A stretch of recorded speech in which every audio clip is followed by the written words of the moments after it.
Modelling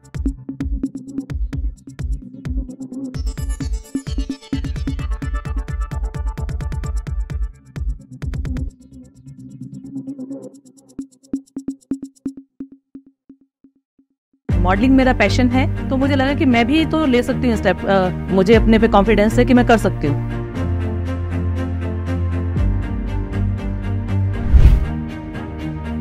नमस्कार, आप देख रहे हैं ग्रेट पोस्ट न्यूज। मैं हूं आपके साथ शरद। आज हमारे साथ मिसेस हिमाचल शिवानी जी मौजूद हैं। शिवानी जी, बहुत बहुत स्वागत है आपका। धन्यवाद शरद जी। शिवानी जी, आप मिसेस हिमाचल हैं। आप अपने बारे में थोड़ा हमारे दर्शकों को बताएं, कैसे आपका इधर आना हुआ, क्योंकि बाय प्रोफेशन आप एक टीचर हैं और टीचर से मॉडलिंग की तरफ जीवन की शुरुआत करना कैसा रहा आपका? नमस्कार सभी को। मेरा नाम शिवानी कौशल है। मैं हिमाचल से बिलोंग करती हूँ और जैसे कि आपने बताया, by profession I am a teacher और मॉडलिंग मेरा पैशन है। और टीचिंग के साथ साथ जो अपने ड्रीम को पूरा करने के लिए मैंने मॉडलिंग की तरफ कदम बढ़ाया।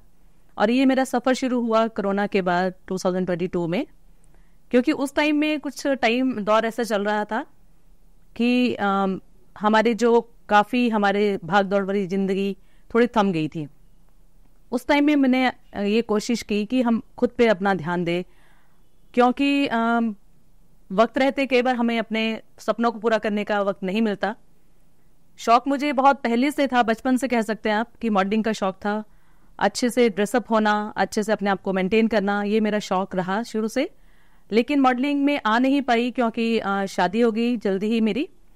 साथ में मेरी स्टडीज़ चलती रही, फिर देन बच्चे, अपनी फैमिली की लाइबिलिटीज़ के चलते मैं नहीं अपने ड्रीम्स को फुलफिल कर पाई। जब कोरोना टाइम में हस्बैंड भी, उनकी ट्रांसफ़र दूर हो गई किन्नौर में, डिस्ट्रिक्ट किन्नौर में, हिमाचल में। और बेटा मेरा जॉब करता है, तो वो भी घर से बाहर था। बेटी का मेरा एडमिशन हो गया डॉक्टरेट में, वो भी घर से बाहर चली गई। देन मैं उस टाइम कोरोना टाइम में अकेली थी घर पे। तो मुझे लगा कि मैं अपने ऊपर अब काम करूं थोड़ा सा, कि फ्री बैठने से और फालतू की बातों को सोचने से ज़्यादा अच्छा है कि मैं अपने लिए पॉजिटिविटी को एक एक्शन लूं। और मैंने अपनी फिटनेस पे ध्यान दिया और मैंने पार्टिसिपेट किया मिसेस हिमाचल के लिए। और राधा रानी की बहुत कृपा रही कि मैंने पहले अटेम्प्ट में मिसेस हिमाचल का क्राउन विन किया।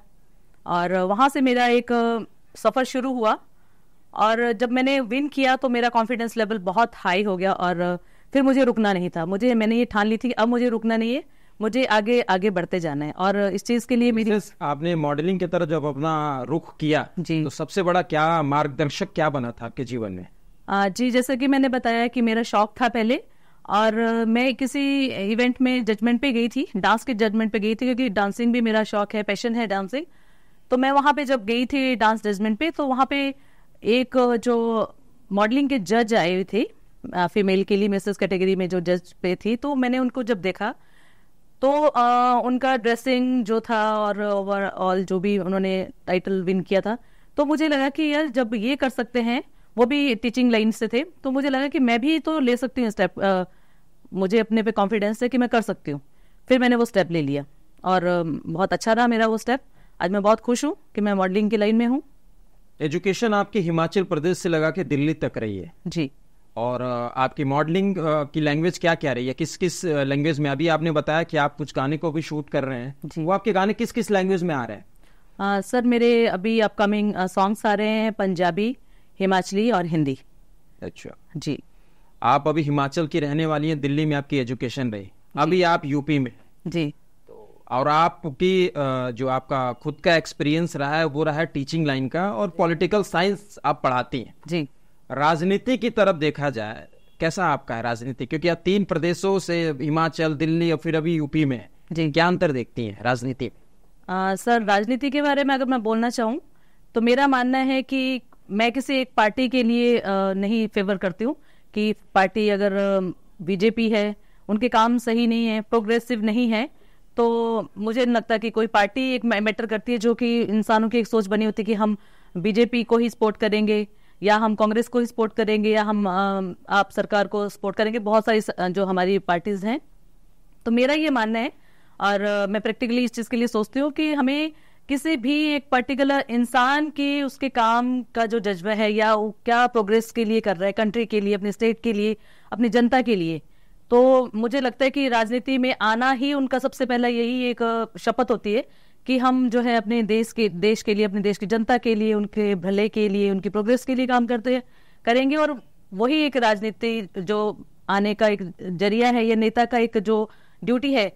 तो मेरा मानना है वही है कि राजनीति में चाहे पार्टी कोई भी हो, लेकिन अगर वो नेता आपके हिसाब से कर्म प्रधान होना चाहिए। जी बिल्कुल, कर्म प्रधान होना चाहिए। अब एक सवाल आपकी तरफ से करते हैं, आप गवर्नमेंट टीचर हैं हिमाचल प्रदेश में जी। आप एक तरफ मॉडल भी हैं जी। तो आपने अभी दिल्ली की तरफ अपना रुख किया, तो इस बीच में जो आपकी एजुकेशन क्षेत्र है जी, वो तो हैम्पर हो रहा होगा, इसको कैसे मैनेज कर रहे हैं आप? सर, मेरा इस प्रोफेशन और पैशन में कोई भी आपस में कोई मतलब एक दूसरे को इंटरप्ट नहीं कर रहे, क्योंकि मैं जो भी इवेंट्स में जाती हूँ या फिर मैं शूट पे जा रही हूँ, ब्रांड शूट कर रही हूँ या सॉन्ग शूटिंग के लिए मेरा नेक्स्ट फर्दर जो भी मेरी होगा, तो उसमें मैं जो हॉलीडेज होते हैं हमारे उसी के बीच में मैं वो प्रोजेक्ट्स लेती हूँ, जिससे कि मेरे बच्चों का भी कोई लॉस ना हो, मैं उनको प्रॉपर मतलब गाइड कर सकूँ, जो मेरी ड्यूटी है मेरे लिए, क्योंकि वो मेरा प्रोफेशन है, तो मैं उसके लिए बिल्कुल लॉयल रहना चाहती हूँ अपने। पॉलिटिकल साइंस के साथ साथ और बच्चों को क्या क्या पढ़ाते हैं? जी, पॉलिटिकल साइंस के साथ मैं एसएसटी इंग्लिश भी पढ़ाती हूँ, और साथ में मेरा मेन फोकस रहता है कि बच्चों को एकेडमिक नॉलेज के साथ साथ मुझे ओवरऑल नॉलेज देना है, उनकी जो ओवरऑल डेवलपमेंट होनी चाहिए बच्चों की, अवेयर होने चाहिए बच्चे।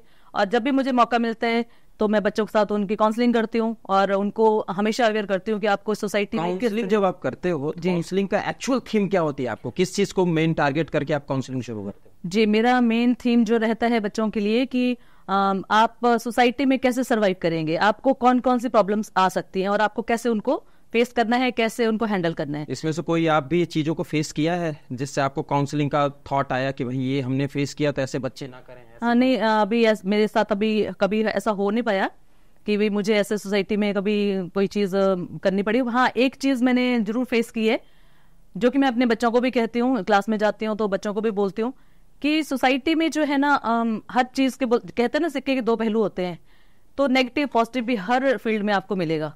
तो मैं ये देखती हूँ कि सोसाइटी में मॉडलिंग को जो है कभी अच्छे नजर से अभी भी नहीं देखा जाता, और जिस एरिया से मैं बिलोंग करती हूँ हिमाचल, एक बहुत ही सीधे साधे लोग होते हैं वहाँ पे, तो वो लोग जो है ये फैशन और ये इंडस्ट्री का थोड़ा कम रुझान है अभी भी लोगों में, और उनका माइंड भी जैसे ब्रॉड नहीं है इस हिसाब से, वो अभी भी बड़ी चैलेंज आए होंगे। जी बिल्कुल, चैलेंज रहे होंगे, पारिवारिक सामाजिक, हाँ। कैसे कैसे चैलेंज फेस किया आपने मॉडलिंग में? जी, परिवार को तो मुझे पूरा सपोर्ट रहा, मेरे हस्बैंड बहुत नाइस हैं, और बाय प्रोफेशन वो भी एक टीचर हैं, लेक्चरर हैं, पहले लेक्चरर थे अब प्रिंसिपल हैं, और भी गवर्नमेंट सेक्टर में हैं, और बहुत ही नोबल उनका कह सकते प्रोफेशन है हम लोगों का, और उन्होंने हमेशा मुझे सपोर्ट किया, उन्होंने कभी भी मुझे रोका नहीं, उनको वो मेरे पे विश्वास करते हैं कि अगर ये जा रही है तो अच्छे के लिए जा रही है, और मतलब एक हस्बैंड वाइफ में एक जो फेथ का जो कॉन्सेप्ट होता है वो हमारा बहुत अच्छा है।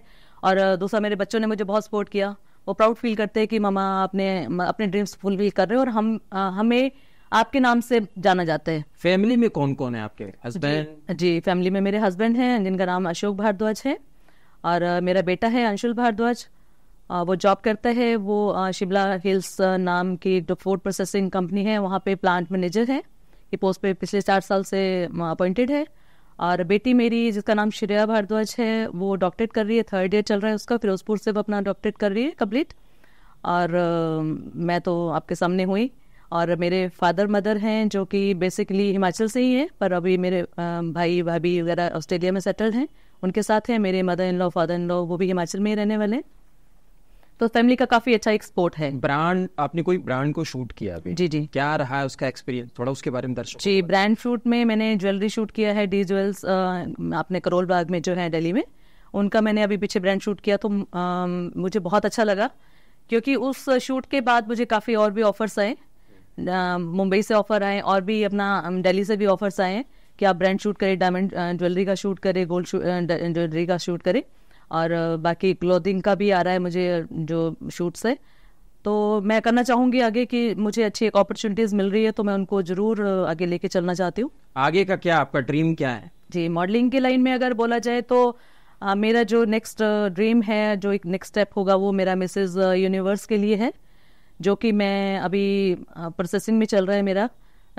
मोस्ट प्रॉब्ली जनवरी 2025 में मेरा दुबई में होगा सेमीफिनाले, फिर देन उनका फिनाले जो होगा वो लंदन में होगा। तो मैं उसके लिए रजिस्ट्रेशन करवा रही हूँ। तो मुझे उम्मीद है कि मैं अभी किस किस लैंग्वेजों में आपको मूवी, वेब सीरीज, सॉन्ग में जाने का इरादा है? मैं पंजाबी में भी जाना चाहूँगी, मैं साउथ इंडियन मूवीज़ में भी या सीरीज़ में जाना चाहूँगी, सॉन्ग भी करना चाहूँगी, पहाड़ी को भी, अपने अपने पहाड़ी कल्चर को भी प्रमोट करना चाहती हूँ। एक सवाल है कि आपने एक टीचिंग लाइन से आपको फिर मॉडलिंग लाइन में, तो दोनों में क्या अंतर है? आपको क्या क्या चैलेंज दिखे दोनों लाइनों में, और बेस्ट टू बेस्ट क्या है हमारी यूथ के लिए? आप थोड़ा सा एक प्रेरणा के तौर पे बताएं। जी, जैसे कि टीचिंग की लाइन बोली जाए तो हमें टीचिंग में हमारा होता है कि बच्चे की ओवरऑल डेवलपमेंट करना। और टीचिंग का देखा जाए, अगर एक एज ए टीचर मैं बोलूँ तो बहुत ही एक नॉबल हमारा प्रोफेशन है। इसमें हमें कोई ज़्यादा चैलेंजेस नहीं होते। चैलेंजेस मतलब हमें अपने बच्चों को ग्रो करना है, ठीक है। बाकी हमें खुद से लेके कोई ज़्यादा चैलेंजेस नहीं होते, क्योंकि हमें एक्टिव रहना है। बच्चों को जो हमें हमारा नॉलेज है हमें उनसे शेयर करना है, जो सोसाइटी में और उन चीज़ों से हमें बच्चों को अवेयर करना है। लेकिन जैसे कि मैं बता रही हूँ कि लोगों की मेंटेलिटी है, नेगेटिव थॉट्स होते हैं, तो मेरा उनके लिए, बच्चों के लिए भी ये संदेश है और जो सोसाइटी के लिए भी संदेश है। और मैं खुद भी इस चीज़ को फेस कर चुकी हूँ सोसाइटी की तरफ से, कि लोग उसको गलत नज़र से देखते हैं कि मॉडलिंग में है तो पता नहीं किस तरीके से, कि किन लोगों के साथ इनका उठना बैठना है, किस सोसाइटी में ये काम कर रहे हैं, क्या काम कर रहे हैं। तो मैं ये बोलना चाहूँगी कि हर एक फील्ड में, चाहे मैं अपनी टीचिंग की बात करूँ, चाहे हम बाकी किसी प्रोफेशन की बात करें, हम गवर्नमेंट सेक्टर में या प्राइवेट सेक्टर में, तो हम हर इसमें हमारे को-एड होता है। टीचिंग में हम स्टूडेंट होते हैं, उसमें भी लड़के लड़कियाँ इकट्ठे एजुकेशन ले रहे हैं। और जॉब में भी हम मेल के साथ काम कर रहे हैं, चाहे प्राइवेट है चाहे गवर्नमेंट सेक्टर है। तो ये जो आपकी एक थॉट है कि आप मेल्स के साथ काम कर रहे हैं या आप कोई ऐसे सीन शूट कर रहे हैं, तो वो तो आपकी मेंटेलिटी पे डिपेंड करता है। और आपके पास चॉइसेस होते हैं, हर चीज़ के लिए आपके पास नेगेटिव पॉजिटिव दोनों चॉइसेस होंगे। वो डिपेंड करता है आपके ऊपर कि आप कौन सा वाला रास्ता ले रहे हैं, ठीक है।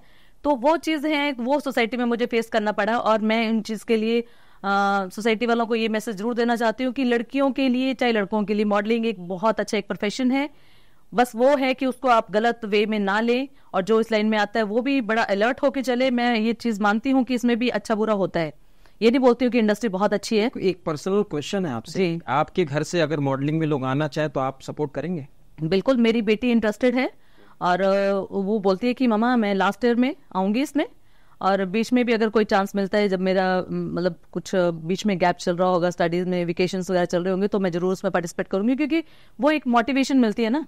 तो वो जैसे मुझे देखती है तो उसके फ्रेंड्स भी काफ़ी फॉलो करते हैं मुझे, वो देखते हैं कि हाँ कभी अवार्ड ले रहे हैं, कभी किसी चीज़ में आप आगे जा रहे हैं, तो बहुत अच्छा प्राउड फील करते हैं। तो उसको सुनने में अच्छा लगता है, देखने में अच्छा लगता है। तो उसका खुद का भी ये ड्रीम है कि मैं भी इस लाइन में आऊँ, और मुझे अपनी मम्मा की पूरी सपोर्ट रहेगी। एक राजनीति से जुड़ा सवाल है जी। आम आदमी पार्टी अभी पंजाब की तरफ बहुत अच्छे लेवल पे कूच कर रही है जी। हिमाचल में भी अभी उन्होंने अपना बड़े अच्छे लेवल पे मूवमेंट किया है जी। राजनीति आप पढ़ाती हैं बच्चों को, राजनीति को आप किस रूप में देखती हैं? जैसे कि मैंने पहले भी बताया कि राजनीति का वो मेरे लिए तो एक आप बोलो कि डेफिनेशन क्या है राजनीति की? प्रोग्रेस, जनता की प्रोग्रेस, ठीक है। अब हमारे हिमाचल में हमारी जो अभी सिटिंग गवर्नमेंट है वो कांग्रेस की है, और अगर मैं सेंटर की बात करूं तो मोदी जी के जो काम है, जो उन्होंने बहुत अच्छे अच्छे ऐसे स्टेप लिए हैं, जैसे अयोध्या का आप बोल सकते हैं, या फिर जम्मू कश्मीर का जो हमारी 370 की धारा हटा दिए, बहुत बड़े डिसीजन थे कि शायद मुझे नहीं लगता कि अभी तक ये स्टेप कोई लेने की हिम्मत रखता था। तो फिर मेरा वही मानना है कि वो कर्म प्रधान, जैसे आपने बोला कि कर्म प्रधान है, मेरे लिए कोई एक पार्टी आम आदमी पार्टी है, चाहे कांग्रेस पार्टी है, चाहे बीजेपी पार्टी, वो मैटर नहीं करती है मेरे लिए। बस वो है कि वो जो राजनेता है, जो भी नेता, अगला प्रधानमंत्री अगर देखा जाए तो आपके हिसाब से पूछा जाए तो कौन होना चाहिए देश का प्रधानमंत्री? अगला प्रधानमंत्री तो मैं योगी जी को देखती हूँ, चेहरे को। तो राजनीति में रुचि है? हाँ। यूपी की राजनीति को कैसे देखती हैं? देखिए, यूपी का जो मेरा पहले सुनने में आया था, मैं राधा रानी और कान्हा जी की बहुत बड़ी भक्त हूँ, और यूपी में मेरा वृंदावन में आना जाना लगा रहता है। उनकी बड़ी दया रहती है कि मैं साल में 2-3 बार तो जाके आती हूँ। तो जब हम पहले जाते थे तो वहाँ पे बहुत गुंडागर्दी टाइप में था, जब योगी जी की सरकार नहीं थी, तो वहाँ पे लेडीज या आप किसी की बात कर ले, सेफ नहीं थे। हम रिक्शा में भी जाते थे तो हमें होता था कि हम टाइम से निकलें और टाइम से अपने डेस्टिनेशन पे पहुँच जाएं। लेकिन उसके बाद योगी सरकार आने के बाद हम काफ़ी, मैं वहाँ पे अच्छा फील कर रही हूँ कि वो चीज़ जो गुंडागर्दी है, जैसे कमेंटिंग होती थी बहुत ज़्यादा, अब वो चीज़ का बहुत ज़्यादा फर्क पड़ा है। और पुलिस भी काफ़ी सचेत हो गई है इस मामले में कि पुलिस को भी अब पता है कि हमें जो है स्ट्रिक्टली काम करना है और अपने जो रूल रेगुलेशन को फॉलो करवाना है। तो उस चीज़ के लिए मैंने देखा कि काफ़ी ज़्यादा चेंज हुआ है यूपी में योगी सरकार के आने से, और बहुत अच्छा एक डिसीजन भी वो लेते हैं, क्विक एक्शन लेते हैं, और शायद यूपी को इसकी ज़रूरत भी थी। तो मैं नेक्स्ट जो है प्रधानमंत्री के रूप में योगी जी को ही देखना चाहूँगी। शिवानी जी, आप किस किस संस्थाओं से जुड़े हुए हो? समाज को लेके आपका क्या योगदान है? आप हमारे दर्शकों को बताएं। जी, मैं अपने अगर स्टेट लेवल की बात करूं तो हमारे स्टेट में हिमाचल में लाडली फाउंडेशन, जो कि एक बहुत ही वेल रिप्यूटेड एनजीओ है, गवर्नमेंट का काफ़ी उसको सपोर्ट है और गवर्नमेंट के बहुत अच्छे अच्छे कर्मचारी उसके साथ जुड़े हुए हैं, जिसका मेन मोटिव रहता है कि जो महिलाएं हैं, जो बालिकाएं हैं, उनके साथ कुछ भी गलत ना हो और उनको प्रॉपर गाइडेंस मिले। अगर उनके साथ कुछ भी गलत होता है तो हम सपोर्ट करते हैं उनको, और ये चीज़ का है हमारा। और जो हमारा हिमाचल का स्विमिंग एसोसिएशन है उसमें भी मैं जॉइंट सेक्रेटरी हूँ, और वॉन्गटूर जो एक सेल्फ डिफेंस का है हमारा, तो उसमें भी मेरा जॉइंट एडवाइज़र की पोस्ट पे हूँ, स्टेट जॉइंट एडवाइज़र की पोस्ट पे हूँ, और भी काफ़ी सारी संस्थाओं के साथ मैं जुड़ी हुई हूँ। तो मेरा यही मानना है कि हम हर उस संस्था से जुड़े जहाँ पे हमें समाज के लिए कुछ करने का मौका मिले। आप देखते रहिए ग्रेट पोस्ट न्यूज़। तब तक के लिए नमस्कार। नमस्कार।